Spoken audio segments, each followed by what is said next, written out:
Hello guys, welcome to Redditor's Revenge. Here we post amazing revenge stories daily. And if you want more content like this, please do subscribe to the channel and stay tuned with us.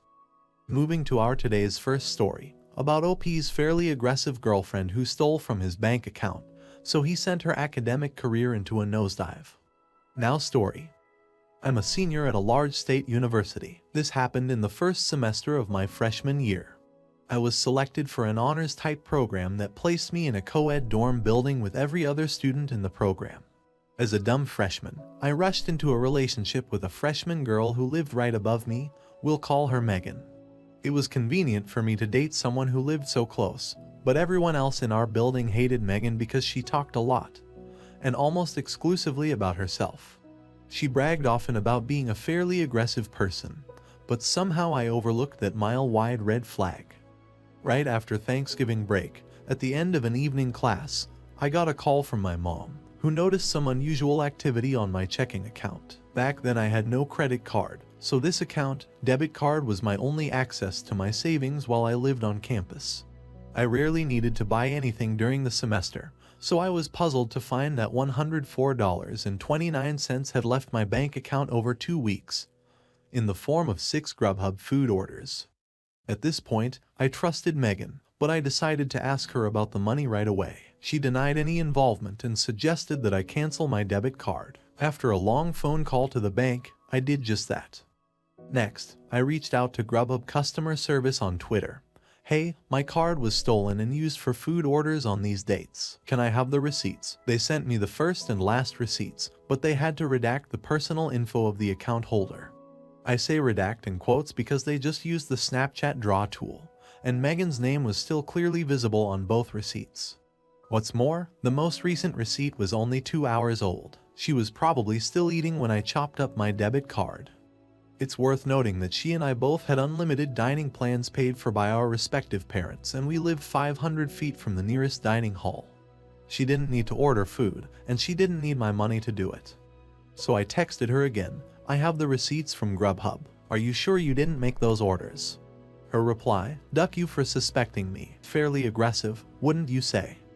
I hatched a plan to collect security camera footage of her picking up the order from that evening. However, by midnight, Megan arrived at my door in tears and confessed to everything. Plus, she admitted to being a serial shoplifter. Exhausted, I sent her away and decided to deal with everything in the morning. By the next day, everyone in our building seemed to know what was going down, probably because Megan had already begun broadcasting her version of the story. I sent Megan a breakup text and decided that the $104.29 was a loss. At least I escaped unscathed, right?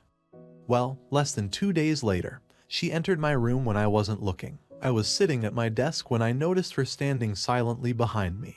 Megan, give me my stuff. Where's my stuff? Me, what stuff? Megan, you know. I did not know. She tore through the room, looking for something that she refused to identify. Just as quick as she came, she was gone, and I locked the door because obviously, this wasn't over yet. Within a minute, she was back. She stood outside my door, knocking and demanding I let her back inside. The knocking quickly got more violent. She started shouting, "I know you're ducking in there," and opened the mother ducking door. Mind that we lived in this building with students in our program who all know each other, and all of them could hear her. Pretty quickly, Megan was rattling the handle of my door.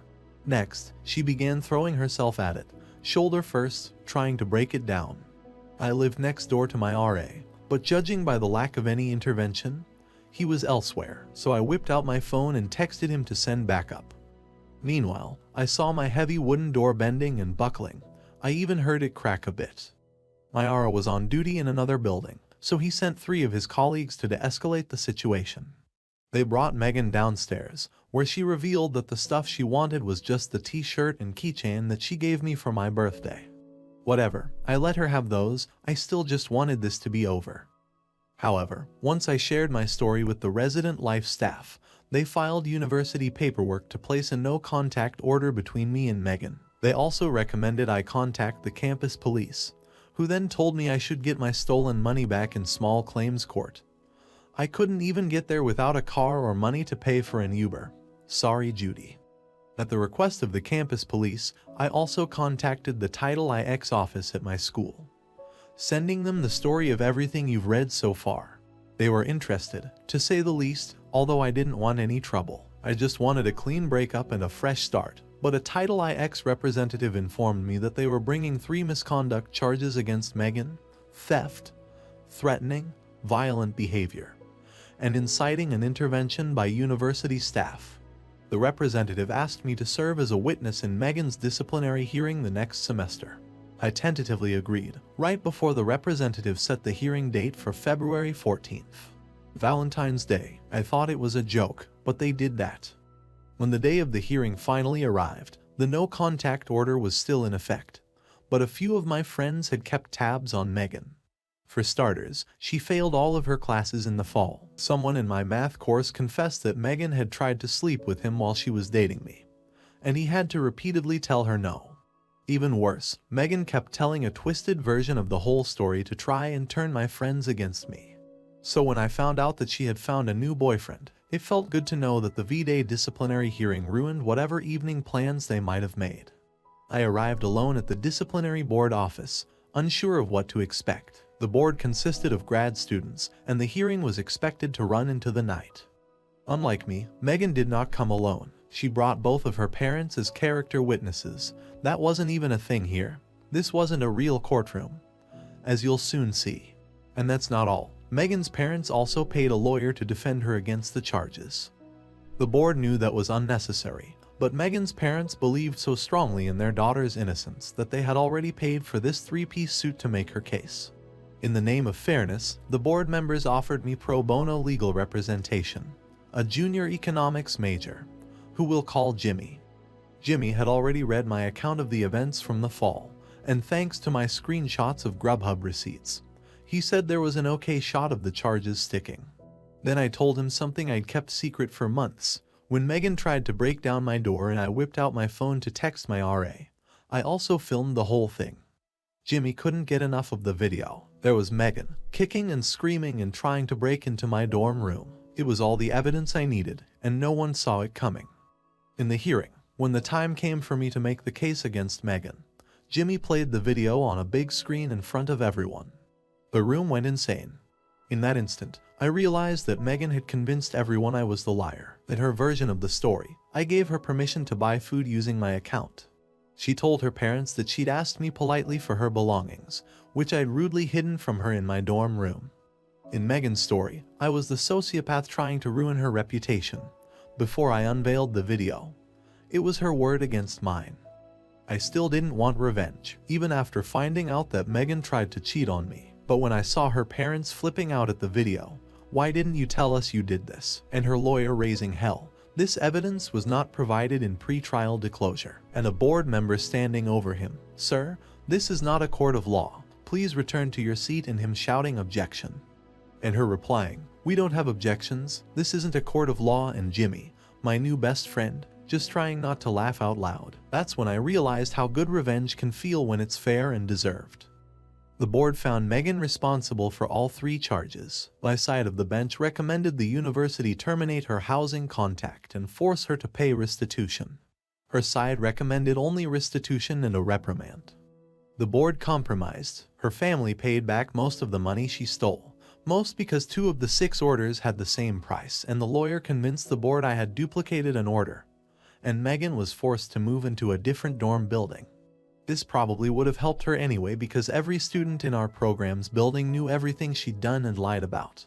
They wouldn't speak to her, and no one wanted to be her roommate. By the time she had to move buildings, she'd already failed all of her courses again.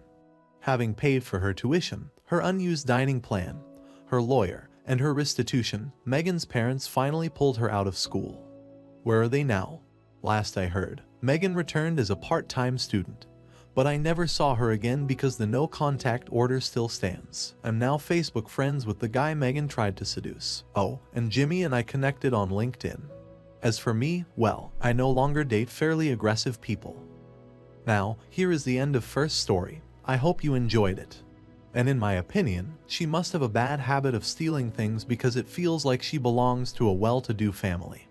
If they can afford a lawyer for a disciplinary hearing. But she deserves it for being a witch. Guys, let me know what's your opinion about OP's GF in the comments section. Or you can also share your experience with aggressive people and how you can deal with them. I love to read your opinion. So before moving to the second story, please hit the like button and do subscribe to the channel to stay tuned with us for more awesome stories. Now, moving to our today's final story, about OP's cheating girlfriend and how OP destroyed his GF and her lover's relationship and career. Now story. I had been dating this girl for almost 7 years. We lived together 6 years of that time. My line of work was electronic consulting, setting up systems with tons of sensors, good money, but a lot of travel hours, just setting the stage here. Anyhow, at one point got the feeling that something was off. Nothing I could put my finger on, but a gut feeling. I'm pretty good to follow my feelings, so I decided to put some proof in the pudding. While she was out, I placed a sound-activated recorder in each room of the condo, a very small device as the storage was on my office PC. This was done on a Friday afternoon, spent the weekend with her and had a good time. Sunday night, before bed I took my luggage and tools out to my car and also popped a GPS tracker on her car. Left the next morning and headed to my next site. The plan was I was to be away for 2 weeks. I talked with her daily for the first week. The second week was hit and miss. Times that she was normally home I would call and it would go to voicemail. I would ask her about it when I spoke to her again and I got quite a few excuses. Work meetings, late dinners, helping her brother, etc. 2 weeks end and I come home and head almost immediately to my office. I see a ton of activity on the recorders during the first week and barely anything the second, save a loud vehicle driving by. So I go back to the first week's recordings and find that she is talking to some guy. To make it even better, she has it on speaker so I get to hear both sides of the call. Turns out she has been cheating from pretty much day one of our relationships. So I decided right then and there revenge was in order. I had to find out who this guy was. Through some sleuthing, I found out she met this guy, his wife, and his family at a campground she worked at before I met her. Found out where they lived and then checked phone records. This being a few years back, people still had house phones, so I looked up the number. Great, it's listed. I called the number and a guy answered the phone. I was prepared for this, so in a professional voice asked to speak to Mrs. Smith. He yelled for her and a woman got on the phone. I asked her if she knew my soon-to-be ex-girlfriend. She said yes, that they had invited her to their house a few times after meeting her at the campground. Wow, that was news to me. I told her we couldn't speak in detail right now, but if she would call me back when she was free to talk I'd explain everything. I gave her my cell number and hoped that she would be curious enough to call. Sure enough, 2 days later she called. I explained everything that I had recorded. At first, she was very skeptical. I told her that I would make a copy of the recording and send it to her. She said okay, but still was skeptical. So my work was set in motion. I went to a local recording studio along with the files and explained what I needed. They took all of the separate recordings and put them together so when she wandered through the house it picked up from the different recordings to make the conversation complete. They then burnt these audio recordings to CD. It took 5 CDs to cover it all. I then mailed the CDs to Mrs. Smith, registered mail, then I waited. About 10 days go by. She finally calls me. She's very calm. She tells me that the day before she went and filed divorce papers. Her husband works on an oil rig and he's out on the rig for the next 2 weeks. After she listened to the CDs I sent her, she gave them to her lawyer. Mr. X made a shit ton of money doing what he does, and so over the years, they had bought a lot of toys like campground plots, a boat, RV, etc. She made it clear that she was going for half. I got off the phone laughing to myself. Couldn't happen to a nicer guy after the things I heard on those recordings. During all this time I never said a word to the GF. I acted as normally as possible. I still left the tracker on her car. I didn't think that would produce anything.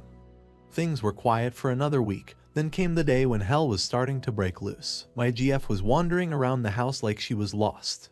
I asked her what was wrong and she told me a friend of hers was getting a divorce. I said that's a shame and went about my business. That evening she was out on the deck talking to someone on the phone. I didn't pay attention except for the fact that every so often she was raising her voice. The phone call ends. She comes back in and goes straight back to the bedroom. I hear a bunch of rustling around, so I walk back to the door and see her packing clothes. I ask her what she's doing and get no reply. She finishes packing and walks out to her car, throws the suitcases in, and leaves. 2 weeks go by and not a word from her. I got a call from Mrs. Smith and she updated me on her world. She had her husband served with the papers and infidelity was the reason. He denied, of course, but she was able to throw details that she said stopped him dead in his tracks. She confirmed the phone call that my GF had the night she left was with her. She said she never raised her voice, but my GF tried swearing up and down that nothing ever happened. Mrs. X then put out some details to the GF, enough to let her know she was caught. Mrs. X implied that she found out on her own and her next step was to tell me. This is why the GF left so quickly, lol. So, this leaves my handling of the GF. My credit card is gone. Tar, I called to have a rep. Utilities arranged to be shut off. Insurance was cancelled, and all of her belongings left behind were sent by movers to her dad's house along with a note for the reason. By the way, he lives 2 states away. We lived in a condo, so I arranged for it to be shown for sublease. I was packed and moved in 4 days. New condo, gated community with guard shack. The car was finally picked up. They got it while she was at work. The dealership worked with me on selling the car and I just paid the difference. Mrs. Smith did win her divorce decree and got her half. Mr. Smith never countered on anything. Too worried about his company finding out the dirty secrets, and I never heard from the ex ever again. Now, here is the end of the story. I hope you enjoyed it, and let me know your opinion about this story in the comments section. And what do you think about these cheating a-holes, and in your opinion, what is the best punishment for them? So before leaving, please hit the like button and do subscribe to the channel to stay tuned with us for more awesome stories.